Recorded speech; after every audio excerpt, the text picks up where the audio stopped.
Здравейте! Ние сме Михаела и Васко, а това е нашето куче Зара. Живеем в източни Родопи в две села – Тънково и Гняздово.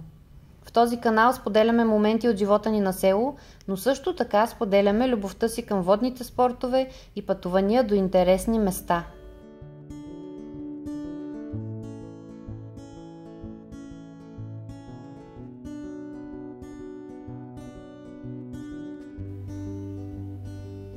Темата на това видео е готвене. Ще готвим под битовия навес с камината в село Тънково.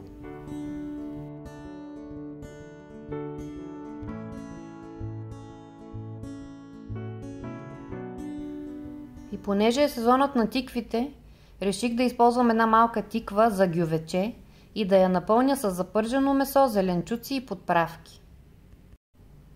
За плънката си подготвих пилешко месо, гъби, морков, лук и чесън и подправки по избор.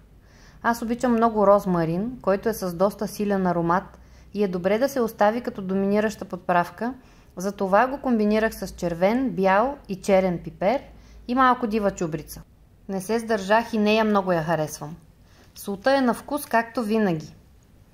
Нарязах пилешкото месо на малки парченца, след него лука, морковите, гъбите и чесъна. Мерките са на око, защото готвих само за мен и Васко и гледах количеството на плънката да ми се получи колкото за 2 гювечета.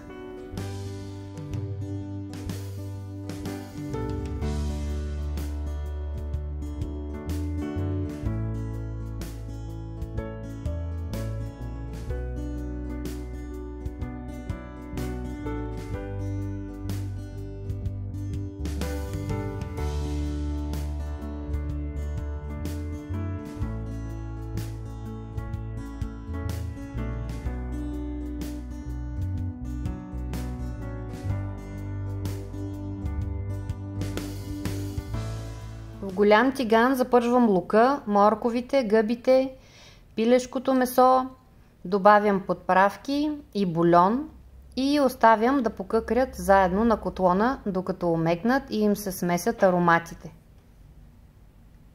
Ако нямам подготвен бульон, слагам чай. В случая добавих чай от дива мента. Хем дава аромат, хем не е само вода.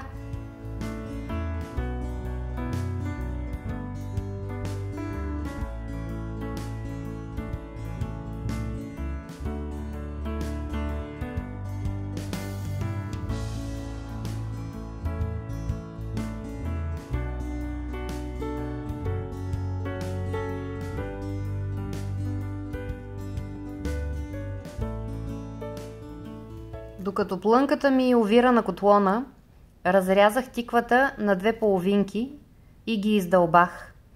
Този сорт тикви са доста твърди и не се дават лесно. Падна малко борба докато я разполовя, но се справих.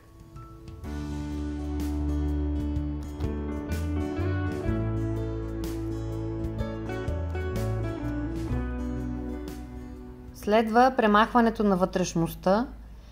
Семките с конците отиват в компоста заедно с останките от другите зеленчуци, а месестата част отделих за супа. Ако пробвате тази рецепта у дома, внимавайте да не пробиете кората на тиквата, за да не става дупка, защото през нея после ще изтекат соковете на плънката. Много обичам, когато използвам всички части на даден продукт и нищо не отива просто на боклука. Така ми се струва най-смислено да се готви. Всяко нещо да получава втори шанс и да се употребява за друго полезно нещо.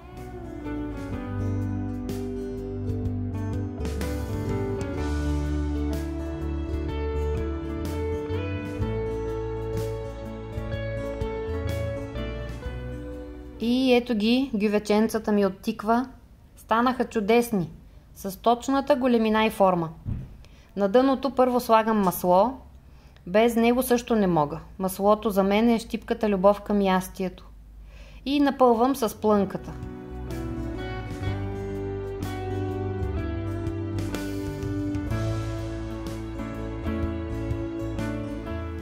Двете половинки покрих с фолио и във фурната. Пекла ги може би около час. Половин час покрити с фолио и още половин без фолио, за да изври водата и да се запекат хубаво отгоре. и да ви кажа, станаха мозък.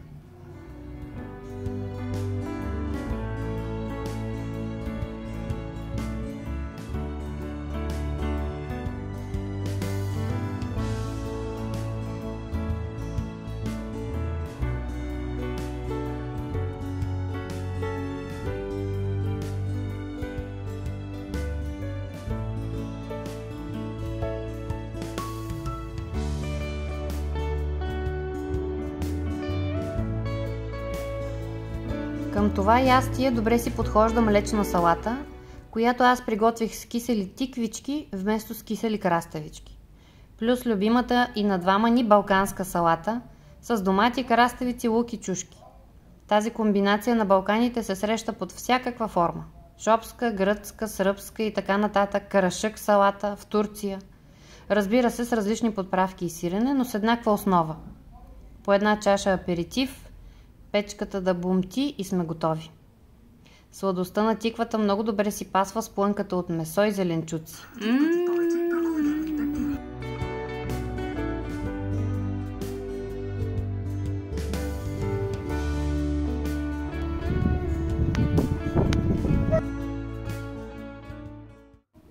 На другия ден сварих издълбаната тиква с лук, морков, картоф и малко останала плънка от вечерята. И стана супер плътна и ароматна супа, която с кеф си хапнахме за обяд.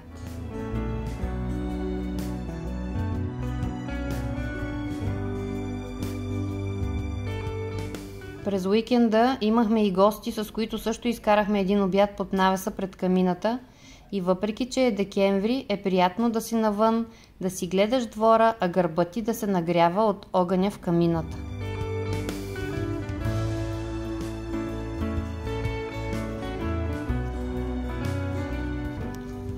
Това беше всичко от мен за днес. Надявам се да ви е било интересно и да се абонирате за този канал, ако още не сте го направили. Благодаря, че ни гледахте и ще се видим следващия път.